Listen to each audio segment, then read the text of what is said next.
नमस्कार.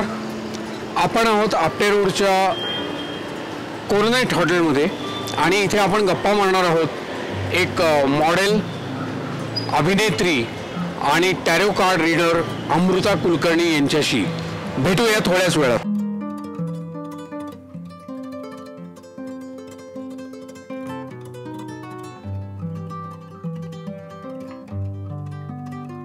आपल्या चॅनलमध्ये आपल्या सर्व दर्शकांचं स्वागत.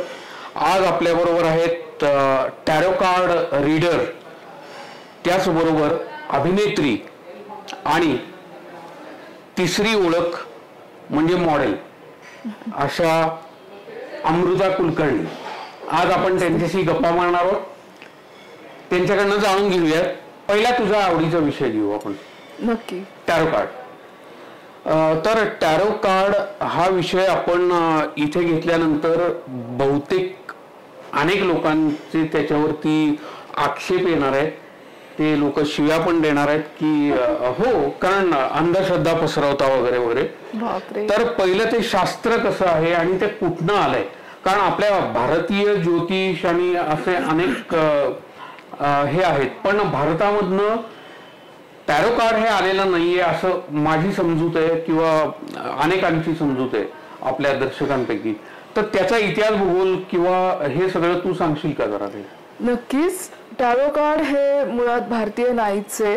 टॅरो कार्ड हे आपल्याकडे युरोपमधून आलेलं आहे. साधारण 15व्या शतकामध्ये टॅरो कार्डचा उदय झालेला होता. टॅरो कार्ड्स हे पूर्वी नुसतं खेळण्यासाठी किंवा पत्ते जसे आपण खेळतो तसे टॅरो कार्ड्स लोक खेळायचे. कारण टॅरो कार्ड्स वरती जे चिन्ह असतात, विशिष्ट प्रकारचे चिन्ह असतात, त्याचा अर्थ खूप वेगवेगळा होतो. जसे पत्त्यांवरती जे आपण नॉर्मली पत्ते खेळतो, बदाम, किलवर, इस्पिक, चौकट असे जे पत्त्यांचे प्रकार असतात, तसेच टॅरो कार्ड मध्ये पण प्रकार असतात. वँड्स, पेंटॅकल्स, स्वर्ड्स असे 4 प्रकार असतात आणि त्यानुसार टॅरो कार्ड्स खेळले जायचे पूर्वी. अर्थात आत्ताचे जे टॅरो कार्ड्स आहेत ते 78 आहे, म्हणजे 78 टॅरो कार्ड्स एका कॅटमध्ये आपण. मला असं वाटतं की टेक्निकल माहिती सांगण्यापेक्षा तू त्याच्यामधनं भविष्यकथन कसं केलं जातं याच्याबद्दल माहिती सांगितलीस तर आपल्या दर्शकांना जास्त आवडेल. नक्की नक्की मलाही सांगायला आवडेल. पामेला कोलमन स्मिथ यांनी जे आत्ताचे जे टॅरो कार्ड्स आहेत त्याचा शोध लावलेला आहे. त्यामध्ये जे 78 कार्ड्स असतात त्याच्यामध्ये 2 प्रकार असतात, मेजर अर्काना, मायनर अर्काना. आणि त्या प्रत्येक कार्ड म्हणजे जे 78 म्हणजे 78 जे कार्ड्स असतात त्या प्रत्येकावर जे चिन्ह असतात आणि त्या चिन्हामध्ये जे सूक्ष्म सूक्ष्म जे गोष्टी असतात त्या प्रत्येकाचा एक अर्थ असतो, गर्भित अर्थ लपलेला असतो. आणि जेव्हा मी सोल्युशन देते, फॉर एक्झाम्पल XYZ व्यक्तीने मला विचारलं की माझा बिझनेस कसा चालेल किंवा चालेल की नाही. अर्थात हे 2 प्रश्न, वेगवेगळे प्रश्न आहेत. बिझनेस कसा चालेल आणि चालेल की नाही. त्यामुळे मी आधी त्या व्यक्तीला सांगते की तुम्ही क्लिअर व्हा, तुम्हाला बिझनेस करायचा आहे असेल तर मग पुढचा मी चालेल की नाही सांगते. तर हो असेल तर मग तो कसा पुढे डेव्हलप करायचा हे सूक्ष्म त्याचे आधी मला बायफर्केट करावं लागतं. आणि जेव्हा ती व्यक्ती म्हणते हो मला बिझनेस करायचा आहे तर मी कसा करू किंवा तो कसा पुढे नेऊ, तेव्हा जे माझ्याकडे टॅरो कार्ड्स असतात ते त्यांना तो प्रश्न मी सांगितला जातो माझ्याकडून. त्यांना आधी रेकी दिली जाते की असं या व्यक्तीला तुम्हाला प्रश्न विचारायचे आहेत. ते शफल करून असे मांडले जातात गोलाकार. त्यांना जी मी शिकलेली रेकी आहे 13माही रेकी, ती मी रेकीचे जे सिम्बॉल्स आहे हे त्याच्यावर अप्लाय करते. आणि मग त्यानंतर त्यांचा जो प्रश्न आहे की XYZ व्यक्तीचं नाव घेऊन की या व्यक्तींचा हा बिझनेस आहे, तो त्यांना पुढे डेव्हलप करायचा आहे, त्याच्यामध्ये ग्रॉस पाहिजे, त्यांना भरपूर पैसा पाहिजे त्या बिझनेसमधून, हे त्या टॅरो कार्ड्सला मला सांगावं लागतं. ही शेवटी शक्ती आहे, ही शक्ती आहे. टॅरो कार्ड्स ही एक दैवी शक्ती आहे. आपल्याकडे उदय नाही झालेला त्या शक्तीचा, पण आजही भारतामध्ये अनेक लोक टॅरो कार्ड रीडिंग करतात आणि त्याचे लोकांना जे सोल्युशन देतात त्याचं खूप छान रिझल्ट्स येतात लोकांना, जे की मलाही आलेले आहेत. माझे जे क्लायंट्स आहेत त्यांनाही खूप चांगले रिझल्ट्स मिळालेले आहेत. आपले जे फिल्म इंडस्ट्रीमधली काही लोक असतील, काही पॉलिटिशियन्स असतील, काही सामान्य लोक असतील, सगळ्यांना टॅरो कार्डचा फायदा झालेला आहे. तर ते रेकी दिल्यानंतर त्या कार्ड्सला तो प्रश्न मला सांगावा लागतो की असा असा प्रश्न आहे, प्लीज त्यांना सोल्युशन द्या. थोडस याच्या मागचं शास्त्र समजावून सांग ना, कारण याला अंधश्रद्धा किंवा असं लोक समजू शकतात, तर याच्या मागे काही शास्त्र आहे असं तुझा दावा असेल तर ते जरा एक्सप्लेन कर ना, म्हणजे आपल्या दर्शकांना. शास्त्र नाही म्हणते, हे जे आहे टॅरो कार्ड हे शास्त्राच्या पलीकडचं आहे, विज्ञानाच्या पलीकडचं आहे. जे ते डायरेक्ट कनेक्शन असतं, ती जी शक्ती असते विश्वाचा पसारा चालवणारी जी शक्ती आहे तिचा आणि त्या कार्डचा डायरेक्ट संबंध असतो. ऍक्च्युली टॅरो कार्ड्स हे कुठल्या शास्त्रामध्ये नाही बसत. ही जी विद्या आहे ही शास्त्राच्या पलीकडची आहे. त्यामुळे जे देव आता ज्या युरोप कंट्रीमधून हे आलेलं आहे तिथे जे त्यांचा जो देव असतो तो जीजस असतो. म्हणजे मोस्टली ख्रिश्चन लोकांची ही विद्या आहे जी त्यांच्या पूर्वजांनी फाइंड आउट केलेली आहे. पूर्वीच्या काळी म्हणजे आपण नाही पण जे ख्रिश्चन बांधव आहेत आपले, ते जेव्हा चर्चमध्ये जातात किंवा कन्फेशन द्यायचं असतं तेव्हा हे टॅरो कार्ड आता हे छोट्याशा कार्डच्या स्वरूपात आहे, पण तेव्हा पूर्वी बाडं असायची. एका सिम्बॉलच्या खाली अनेक त्याचं डिस्क्रिप्शन करून सोल्युशन दिलं जायचं त्या कन्फेशन वरती. तर ते फादर किंवा बिशप आपण म्हणतो ते जेव्हा त्या व्यक्तीला सांगायचे की तू असं कर, तू तसं कर, किंवा तू ही गोष्ट टाळ, किंवा तुझ्या आयुष्यात पुढे या गोष्टी घडू शकतात, ते त्या टॅरो कार्डचं ते मेन ओरिजिन तिथे होतं. ते मग संक्षिप्त होत होत होत होत ते कमी कमी कमी होत ते फक्त कार्डच्या वरती आलेलं आहे की आहे याच्यामध्ये जे काही त्या सांगायचे त्या शक्तीला ते त्या कार्डवरती ते सिम्बॉलिक याच्यामध्ये सांगितलं जातं. तर मला कोणी जेव्हा सोल्युशन विचारतं तेव्हा मी कार्ड्सला विचारते तो प्रश्न. ते कार्डचा पुन्हा 3 गठ्ठे बनवायचे, पहिला गठ्ठा, दुसरा गठ्ठा, तिसरा गठ्ठा. आता याच्यामध्ये मी माझ्याकडून एक ऍडिशन अशी केली आहे की आपली जी नाडी चालू असते आपल्या शरीराची, म्हणजे प्रत्येकाची चालू असते 3 नाडी, एक चंद्रनाडी, सूर्यनाडी आणि एक सुषुम्ना. तर मोस्टली जी माझी नाडी चालू असेल त्या नाडीच्या ठिकाणी मी तो पहिला गठ्ठा ठेवते, मग दुसरा गठ्ठा. हे भारतीय तत्वज्ञान झालं. मिक्स केलं ना, मी भारतीय आहे ना, मी जर भारतीय आहे मला माझ्या तत्वाचा अभिमान आहे. हो, मी ते कोलॅबोरेट केलंय.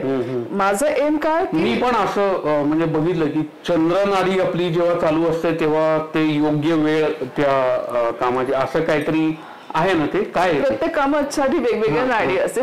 चंद्र किंवा सूर्य मोस्टली वापरल्या जातात. सुषुम्ना खूप रेअरली एखाद्या चांगल्या, ती योग्यालाच मिळते ना, ती सुषुम्ना नाडी रेअरली आपल्याला मिळते. तर त्या नाडीनुसार मी ते पत्ते मांडते, 3 गठ्ठे, मग ते एकत्र केले जातात आणि तो स्प्रेड लावला जातो. ओके, म्हणजे तू ते टेक्निक आणि भारतीय एक आपलं जे काय आहे हे सगळं एकत्र करून मी त्याचं सोल्युशन देते. त्याच्यानंतर पूर्ण ते त्याच्यामध्ये टॅरो कार्ड स्प्रेड करतानाची पद्धत अशी आहे की आपल्याकडे नॉर्मली उजवीकडून डावीकडे असतं, पण टॅरो कार्ड्स हे डावीकडून उजवीकडे स्प्रेड होतात अर्धचंद्राकृती आकारामध्ये. ते उलटे असतात, ते आपल्याला दिसत नाही, आपल्याला जो विचारतो प्रश्न त्यालाही दिसत नाही. आणि मग ते स्प्रेड झाल्यानंतर त्या व्यक्तीला मी सांगते की तुम्ही ह्याच्यातले कार्ड चूज करा. बरं, त्यांचा जो स्प्रेड आहे हा एका कार्ड पासून 12 कार्ड पर्यंत लागला जातो. तर मला स्वतःला त्या प्रश्नाची जेवढी डेप्थ वाटते की यांचा प्रश्न आपल्याला जास्त डिटेलिंग मध्ये बघायचा आहे, तर मी 12 कार्डचा स्प्रेड त्यांना लावायला, म्हणजे मी सांगते 12 कार्ड चूज करायला.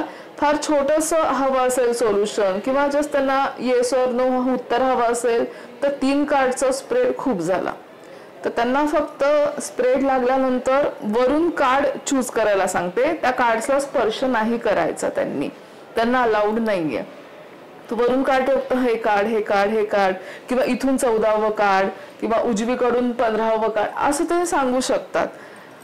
मग ते कार्ड त्यांचा तो असा स्प्रेड लागतो की पहिलं कार्ड, दुसरं कार्ड, तिसरं कार्ड, कधी 7 कार्डचा लागतो. मग झाला स्प्रेड लावून झाला की एक एक कार्ड असं उलगडत जातं. म्हणजे मीच उलगडते, त्यांना अलाउड नसतं. ते उलगडल्यानंतर ती अख्खी स्टोरी बनते आणि त्याच्यामध्ये त्यांच्या प्रश्नाचं सोल्युशन असतं.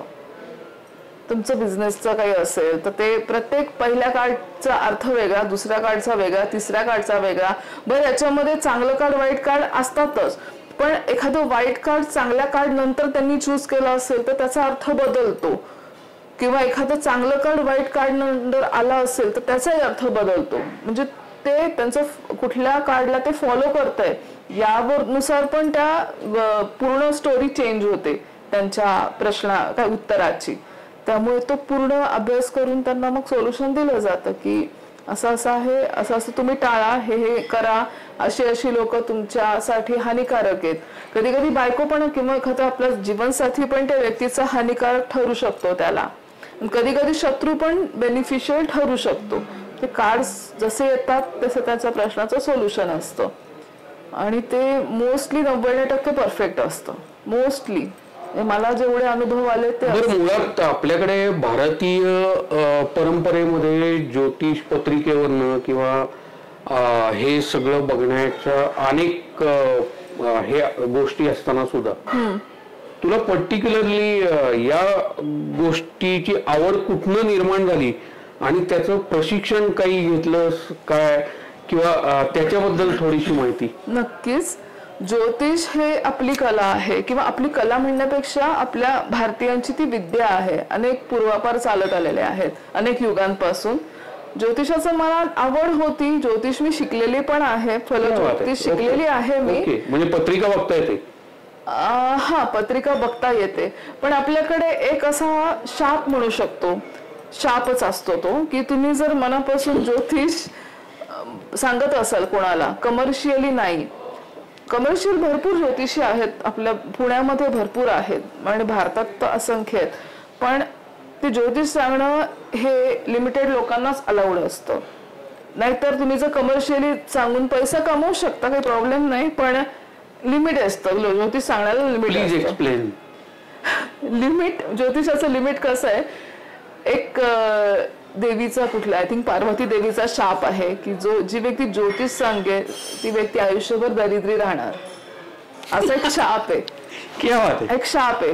त्यामुळे मी ऐकलं नव्हतं कधी असं आहे असं.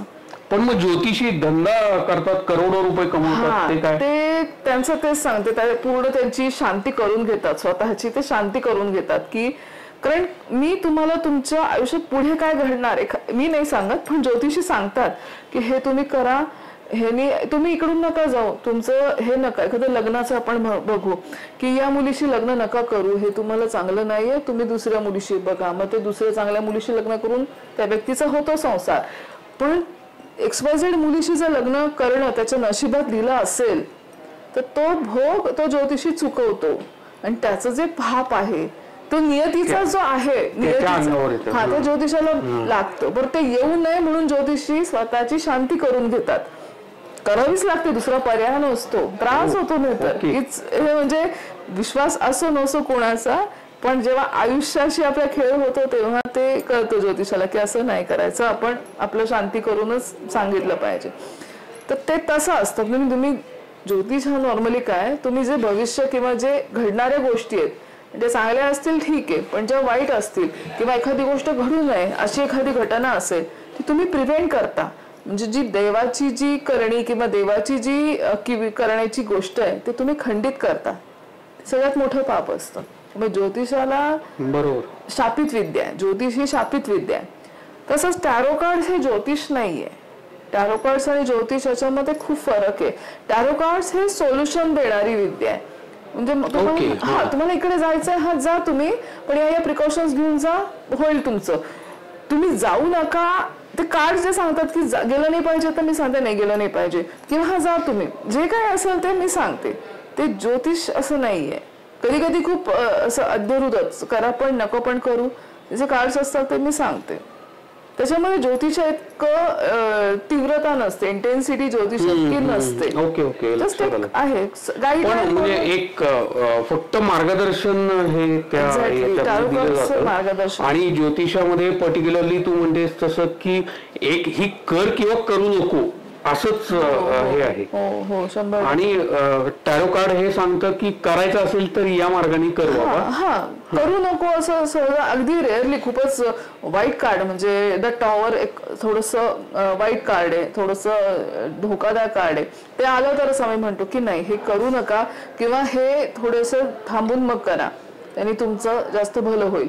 ते करू नका असं मी शक्यतो. बरं, तुला टॅरो कार्ड रीडर म्हणून तू जे आतापर्यंत काही काम केलंयस त्याच्यामध्ये असे काही अनुभव आलेत की लोकांचं आयुष्य बदललंय किंवा बदललंय ही खूप मोठी गोष्ट झाली, पण काहीतरी त्यांना चांगले अनुभव मिळालेत किंवा असं काही असेल तर ते शेअर करणं आमच्या दर्शकांबरोबर. नक्कीच करायला आवडेल. माझे एक फिल्म इंडस्ट्री मधले मित्र आहेत अभिजित गुरु, खूप मेहनती कलाकार आहेत, रायटर वगैरे आहेत, ते डिरेक्शन पण करतात. त्यांना एका नाव घेऊन सांगतेस तू म्हणजे you are too serious about that. Yes, Abhijit Guru, he is my good friend also. Okay okay. त्यांना खूप, त्यांचे मिसेस पण आहेत समिधा गुरु, पण त्या पण इंडस्ट्रीमध्ये आहेत, चांगल्या अभिनेत्री आहेत. अवॉर्ड मिळेल असं वाटत होतं, पण ते नाही नाही नाही असं होतं. तर त्यांना सोल्युशन दिलं मी. अर्थात इथे बोलायला प्रॉब्लेम नाही काही. त्यांच्या टॅरो कार्ड्स मध्ये असं आलंय की समिधाजी त्यांच्या बेटर हाफ आहेत, त्या जेव्हा त्यांच्या सोबत असतील तेव्हाच त्यांची प्रगती होईल आणि तरच त्यांना अवॉर्ड वगैरे मिळेल किंवा त्यांनी जास्तीत जास्त वेळ त्यांना द्यावा किंवा गिफ्ट द्यावं किंवा एक मन त्यांचं राखावं किंवा कुठेही काही करायचं असेल समिधाजींना सोबत घेऊनच करावं. आणि म्हणजे त्यांच्या बरोबरच त्यांची प्रगती आहे. असं म्हणजे जेव्हा पत्नी बरोबर असेल एक्झॅक्टली त्यावेळेला प्रगती आहे, खूप सुंदर प्रगती आहे. तसं तर मी फॉलो केलं. त्यांच्या एका सिरियलला अवॉर्ड मिळाला, मी सांगितल्यानुसार की मिळेल तुम्हाला. कुठल्या सिरियलला ते मी नाही सांगितलं, त्यांच्या असंख्य चालू आहे. या इयर एंडिंगला तुम्हाला असं असं अवॉर्ड मिळेल, त्यांना मिळालं. He felt happy, is thanking me. I am also happy. अजून सर्वसामान्य माणसांच्या काही आठवणी की आलेले ना असे भरपूर आहेत. असं मी हे पर्सन आहे, हे सेलिब्रेटेड म्हणून मी सांगू शकले, पण अशा बऱ्याच लोकांच्या येतात. लग्नाचं एक माझे आहेत क्लायंट आहेत, त्यांचं डिव्होर्स होत नव्हता. 2019 और 20 सालची गोष्ट आहे. डिव्होर्स त्यांचा होतच नव्हता, बायको डिव्होर्स देतच नव्हती त्यांची, आणि त्यांना खूप इच्छा होती की डिव्होर्स घेऊन आपलं नवीन आयुष्य सुरू करावं. तर तसं काहीच होत नव्हतं. मग ते आले, ते राहायला खोपोलीला आहेत. म्हटलं हे तुमचं क्रिटिकल आहे, तुम्हाला खूप मनस्ताप झाल्यावर डिव्होर्स मिळणार, दुसरं लग्न होणार आणि छान संसार तुमचा दुसरा होणार. आणि हे मी सांगितलं 2020 साली. तर मी विसरून नाही गेले की हा आले असेल. त्यांचं आता काही महिन्यांपूर्वी 2-1 महिन्यांपूर्वी मला मेसेज आला की मॅडम तुम्ही सांगितलं तसंच झालं आणि डिवोर्स माझा या काळामध्ये झाला, माझा डिवोर्स, आणि आता माझं दुसरं लग्न आहे, तुम्ही या नक्की, खोपोलीला आहे वगैरे. म्हणजे ते झालं. मी ते विसरूनही गेले होते की मी असं काही बोलले होते. म्हटलं हो का, मी सांगितलं होतं का, बरं म्हटलं, छान, म्हटलं तुमचं छान होतंय, मला आनंद आहे. झालं म्हणजे ते डिवोर्सचं झालं, लग्नही दुसरं झालं त्यांचं. आता 25 तारखेला 25 डिसेंबरला होतं, झालं त्यांचं लग्न. फिल्म इंडस्ट्री मधले अनेक लोक आहेत, जसं की जयवंत वाडकर आहेत, मिलिंद कुणाजी आहेत. ओके. हे विचारतात प्रश्न, त्यांना दिले सोल्युशन, त्यांना पटतात, त्यांना आनंद मिळतो, ते परफेक्ट बरोबर ठरतं. I am happy. Political prediction काही आहे का? पॉलिटिकल हो आहेत. नाव मी डिक्लेअर नाही करू शकत आहे, म्हणजे नाही नाही नाव मला ते, हे माझे चांगले मित्र. बरं, मला एक गोष्ट सांग, राज्यात जे सरकार आलंय अनपेक्षित आहे, तुला अपेक्षित होतं? हो. टॅरो कार्ड रीडर म्हणून तुला अपेक्षित असेल, पत्रकार म्हणून आम्हाला अनपेक्षित होतं. म्हणजे युती सरकार येणार याची खात्री होती, पण एवढ्या मोठ्या संख्येने येईल असं अपेक्षित नव्हतं. कर्मा रिटर्न. पण ऐक, ते 5 वर्ष चालेल? मी विचारलंच नाही हा प्रश्न. ऍक्च्युली मी प्रश्न विचारलाय. नाही, पण मला त्यासाठी टॅरो कार्ड्स बघावे लागतील ना, तर मी तुला विचारायची गरज पण वाटली नाही? नाही. You are sure? Not sure. ते सरकार येणार मला माहिती होतं, ते आलं आणि I really feel very happy की आलं सरकार, आणि छान वाटलं मला हे सरकार आलं.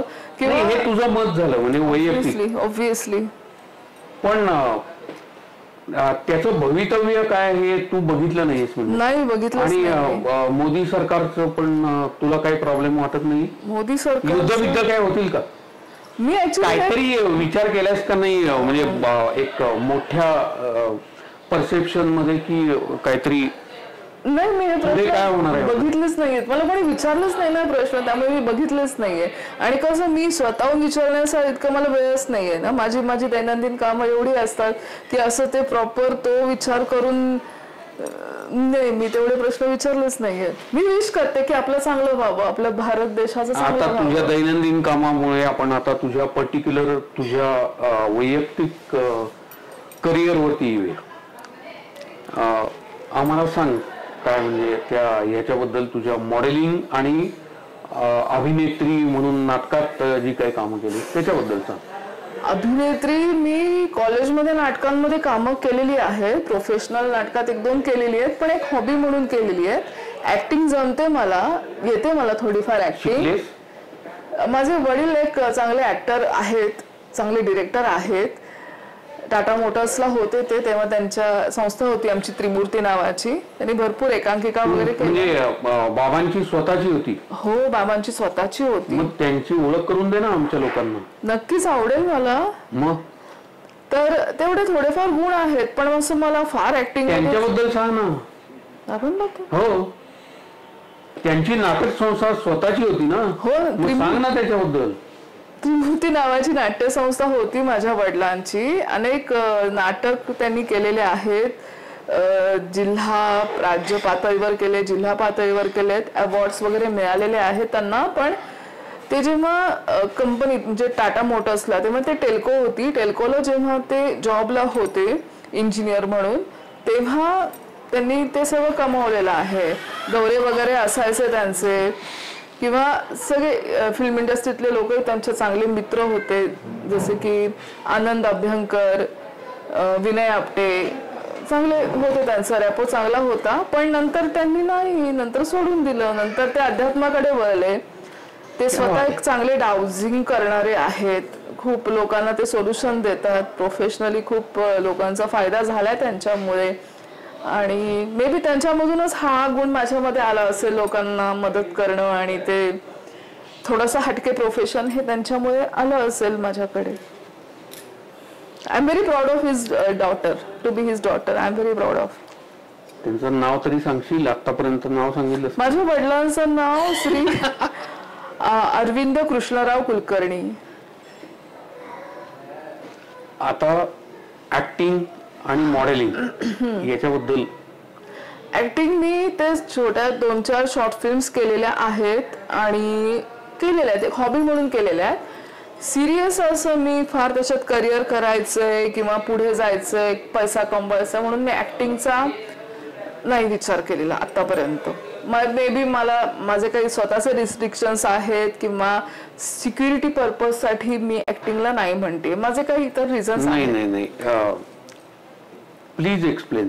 सिक्युरिटी पर्पज म्हणजे काय? म्हणजे तू हे फील्ड धोकादायक आहे असं समजतेस? जे माझे लोकांना समजू दे. ओ माय गॉड, स्पष्टपणे बोल. मला कोणाची पोलखोल नाही करायची, पण अनुभव आले मला तर स्वतःला नाही अनुभव आले. येता वाचले मी, माझ्या गुरूंच्या कृपेने मी वाचलेली आहे. पण नाही, मला असं एक इंट्युशन येतं ना आपल्याला की हे नकोय, हे तू याच्यासाठी नाही बनलेली, तू ऍक्टिंग साठी नाही बनलेली, तू रोखठोक बोलण्यासाठी बनलेली. लोकांना जे असे नाही, मग तू त्या फील्डला नावं ठेवत नाहीये. पण नावं मी ऍक्च्युली इथे कोणाचीच घेऊ शकत नाही, ना कुठल्या ऍक्टरची, ना ऍक्ट्रेसची, ना कुठल्या डिरेक्टरची, ना प्रोड्युसरची. पण ऍक्टिंग हे फील्ड थोडंसं बदनाम आहे आणि ते बऱ्या अंशी सत्य आहे. तुम्हाला ऍक्टिंग फील्डमध्ये जर पुढे जायचं असेल, नाव कमवायचं असेल, तर कॉम्प्रोमाइजेस मस्ट आहे. तुम्हाला नाव कमवायचं. हा, तुम्ही असे सटरफटर रोल करत असाल, ठीक आहे, हे झाले तुझे रोल, 3 महिन्यांनी वेगळे पैसे जा. तुला जर पुढे जायचं असेल, तुमचं ऍक्टिंग खूप मस्त असेल, अगदी छान असेल, तरी पण हवे तो रोल मिळण्यासाठी किंवा अजून पुढे जाण्यासाठी तुम्हाला काही कॉम्प्रोमाइजेस करावे लागतात. हे नावं नाही घेऊ शकत मी. फार काम नाही केलं तरी तुला हा अनुभव कसा काय आला? मला अनुभव आलेलाच नाहीये. जे मला सांगितलेले आहेत लोकांनी की बाई तू येऊ नको, तू चांगली मुलगी आहेस, तू या फील्ड मध्ये येऊ नकोस, तू तुझ्यासाठी नाहीये, व्हेरी डिफरंट.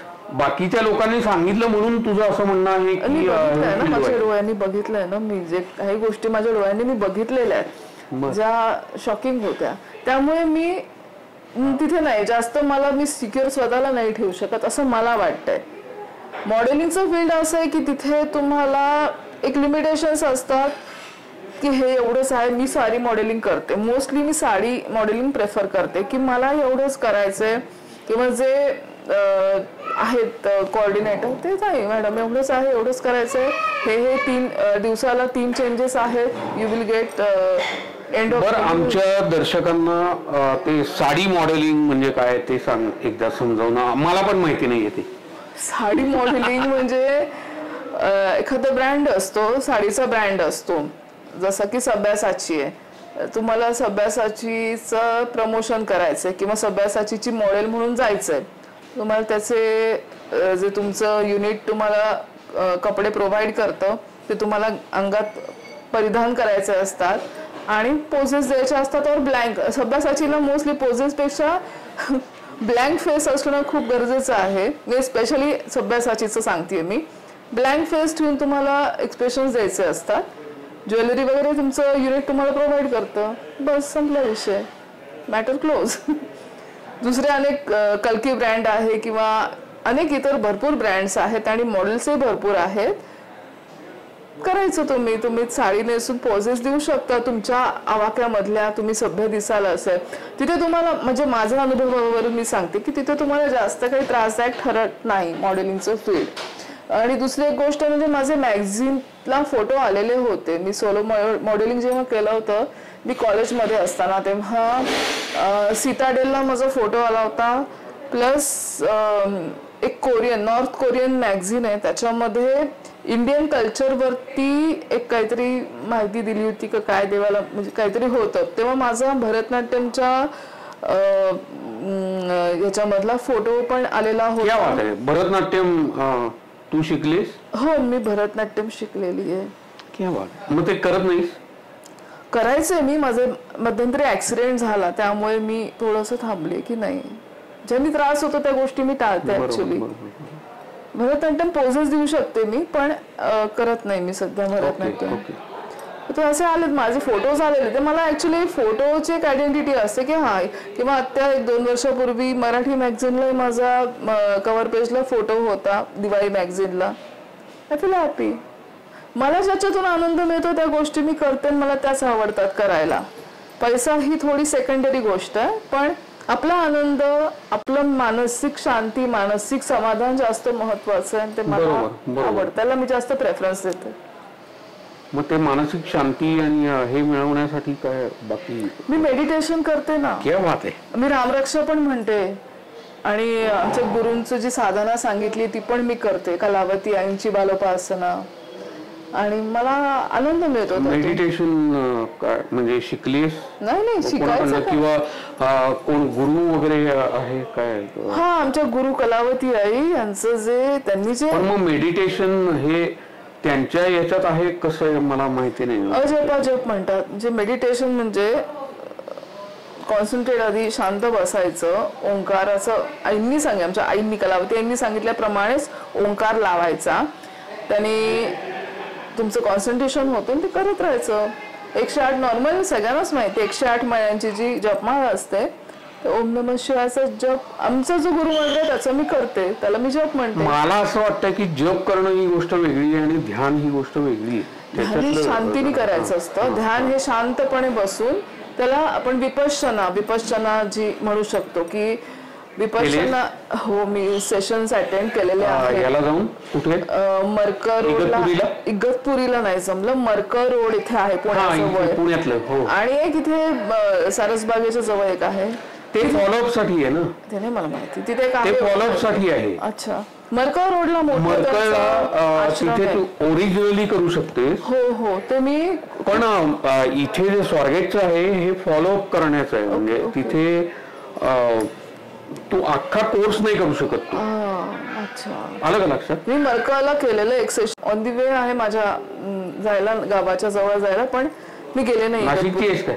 अरे हो, नाशिकची आहे, म्हणजे नाशिक माझ्या आजोळ आहे.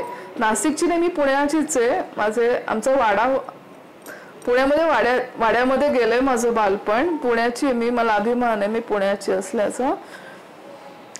तर त्यामुळे पण नाशिक आणि बेळगाव ही दोन माझी आवडती ठिकाणं आहेत, प्रचंड आवडती. ग्रेट. माझ्या आणि मी नाशिकचा गावकरी पेपर आहे ना त्याचं मी ब्युरो चीफ म्हणून नवी मुंबईत काम केलं. ओ लवली, खूप सुंदर. टॅरो कार्ड रिडिंगचं आहे. टॅरो कार्ड रिडिंग एक चांगले, तुम्हाला एखाद्या म्हणजे कोणाला सोल्युशन हवा असेल तर नक्कीच टॅरो कार्ड रिडिंग मार्फत तुम्हाला सोल्युशन मिळू शकतं. कुणी असो, कुठल्याही जाती धर्माचा असो, सोल्युशन सगळ्यांना मिळू शकतं. मी सगळ्या धर्मांचा आदर ठेवते, कुठलाही धर्म असू दे. मी स्वतः गळ्यामध्ये क्रॉस घातलेला आहे. का? कारण मी जे माझं प्रोफेशन आहे ते आहे त्या धर्मातलं आहे आणि मला त्याचा आदर ठेवायचा आहे. आणि आदर ठेवायचा मला. No, I am not Christian. मी गळ्यामध्ये त्रिशूळ पण घातलेलं आहे कारण मी शिवभक्त आहे. मी शिवाची भक्त आहे. मी त्रिशूळ जे माझं मूळ आहे, जे आपल्या हिंदू धर्माचं मूळ आहे, मी टिकली नाही लावलेली पण मी हिंदू आहे आणि proud of to be Hindu. आणि मी शिवाची आराधना करते आणि ते मला शो ऑफ करायची गरज नाहीये. पण हे जे आहे याच्यामध्ये छोटासा येशू कोरला गेलेला आहे, मध्ये एक स्टोन लावलेला आहे. तर हे जे आहे हे मी कसं आहे, ज्या गोष्टीमुळे मला इन्कम मिळतं किंवा ज्या गोष्टीमुळे मी लोकांना सोल्युशन देते त्याचा आदर मी ठेवला गेला पाहिजे माझ्याकडून, हे मला पटतं. आणि त्यामुळे मी हा क्रॉस घातलेला आहे गळ्यामध्ये. मग बाकी काही उद्देश नाहीये. I respect Christianism, I respect Islam and I ever respect and I ever love Hindu. एक मिनिट, तू ख्रिश्चनिझमचा रिस्पेक्ट करतेस म्हणजे what do you know about Christianism? कारण ख्रिश्चनिझमचं तत्वज्ञान ही वेगळी गोष्ट आहे आणि कार्ड रिडिंग ही वेगळी गोष्ट आहे. तू तत्वज्ञानाचा अभ्यास केलास? नाही, अजिबात नाही. मग तू असं कसं म्हणू शकतेस की आय रिस्पेक्ट ख्रिश्चनिझम? ख्रिश्चनिझम माझे जे कोणी काही सहकारी आहेत ते ख्रिश्चन आहेत, त्यांचा धर्म ख्रिश्चन आहे. I do respect my all colleagues, all my friends who are Christian. Okay, चांगलं बाबा, खुश राहा, मला काय. हे मी त्यांचं फॉलो करते. माझं पैसा कमवण्याचं साधन टॅरो कार्ड रिडिंग आहे सध्या. त्यामुळे मी घातलं घरामध्ये. मला काही त्याच्यामध्ये वावगं वाटत नाही. वावगं वाटायचं, I feel happy. I feel ever happy.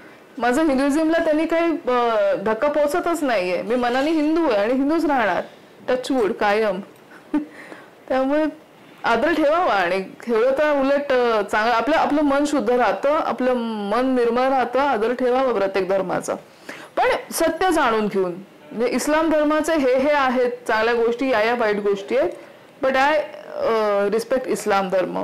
ठीक आहे, खूप घाणेरड्या घटना घडतात समाजात, मी काय इथे तो विषय नाहीये माझा. पण धर्म वाईट नसतो, धर्माचं काहीतरी चुकीचं इंटरप्रिटेशन वाईट असतं. धर्मामध्ये चुकीच्या गोष्टी इंटरप्रिटेशन वाईट असतं. असं आपल्याकडे पण आहे, हिंदू आपल्याकडे पण आहे, सगळ्यांकडे. आता ते वाईट वाटतं, आपली नको वाटतं. त्यामुळे ती वृत्ती वाईट आहे. त्यासाठी माणसं म्हणजे त्या माणसांमधली वृत्ती वाईट आहे. धर्म कुठला का असे ना, ते संस्कार तेच असतील. तर हे मागच्या जन्मातून पुढच्या जन्मामध्ये कॅरी होतात. आता या जन्मी एखादी व्यक्ती मुसलमान आहे, पुढच्या जन्मी ख्रिश्चन झाली, ते गुण कॅरी झाले तर तो ख्रिश्चनांमध्ये जाऊन ती व्यक्ती तेच घाण करणार, हिंदूंमध्ये आली तरी तीच घाण करणार. त्यामुळे ती वृत्ती जी आहे ती नष्ट होणं महत्वाचं आहे. त्यासाठी रामरक्षा म्हणणं खूप गरजेचं आहे. रामरक्षा काय मदत करते? रामरक्षेमुळे तुमचं जे काही म्हणजे तुम्ही म्हटले असेल मला माहित नाही, बुध कौशिक ऋषींनी जी रामरक्षा रचलेली आहे ती खरंच पॉवरफुल आहे. मी म्हणून बघा, तुमचं मानसिक शारीरिक रक्षण. नाही, त्याची पॉवर सांग, म्हणजे आम्हाला माहित नाही. कारण आम्ही काय म्हणायचं त्याला की अशी एवढी वगैरे माणसं नाही होत. रामरक्षाने तुमचं रक्षण होतं. तुम्ही एकदा म्हणून बघा, त्याचे जे उच्चार आहेत, शुद्ध संस्कृत उच्चार आहेत, ते करून बघा, तुम्हाला आपोआप एक मानसिक शांती मिळते. बरं, एखादा खूपच दरिद्री माणूस आहे, म्हणजे दरिद्री इन केस आधी पैसा असेल, काही कारणास्तव पैसा गेला असेल त्याच्याकडचा, रामरक्षेचा काही श्लोक आहे. आत्त सज्ज धनुषा विशुस्पृशा वक्षया शुग निशंग संगिनो रक्षणाय मम राम लक्ष्मणा वग्रतः पथी सदैव गच्छताम.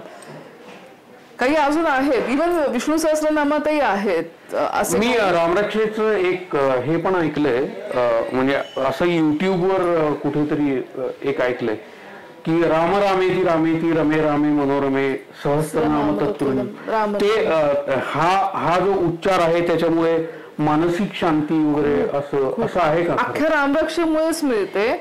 संपत्तीचा जो मी सांगितला आत्मसज्ज धनुष्य, तो संपत्ती म्हणजे नाहीच आहे, काहीच नाहीये. पैसा कमवायचं साधनही गेलंय, नवीन काही मिळत नाहीये, गुरु नाहीये, मेनली गुरु नाहीये कोणी, कोणाला मी मानू शकत नाही, कोणाला मानायचं कळत नाही. तर हा रामरक्षेतला श्लोक म्हणत राहा, काहीतरी मिळेल.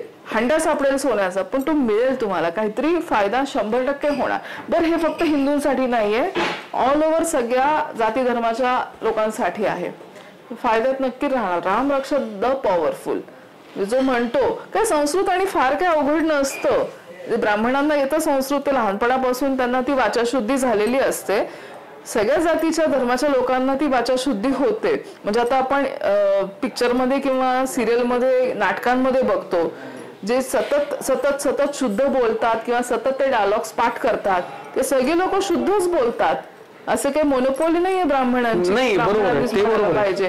त्यामुळे श्रद्धा ठेवली की हा ब्राह्मणांचा देव, हा यांचा देव, असं न करता सगळ्यांचाच देव राम आहे. क्षत्रिय जातीचा होता राम किंवा आहे राम. तर हा म्हणजे असं नाहीये की जाऊ दे आता, काही जास्त मी वाढवत नाही दुसरा विषय, पण रामावर श्रद्धा ठेवली तर सगळ्यांचंच भलं होणार. रामरक्षा म्हटली तर अनेक गोष्टी, म्हणजे एखादं पाप करण्यापासून प्रत्येक व्यक्ती बचावणार. की म्हणजे माहित नाही, मला माहिती आहे पाप आहे, पण ती मी रामरक्षाचं जो म्हटली रोज, तर ते काहीतरी घडणार आणि ते पाप माझ्याकडून घडणार नाही, हे अंतिम सत्य. अगदी 100 नाही 200 1000% खात्री आहे. प्रत्येकाने म्हणावी, भलंच होणार ना लोकांचं, समाज आपला निरोगी होणार, अजून काय पाहिजे आपल्याला. 100% छान होणार सगळ्यांचं. खूप चांगली माहिती आपल्याला मॅडमनी दिलेली आहे, त्यामुळे आमच्या दर्शकांकडनं तुझे खूप खूप आभार. धन्यवाद.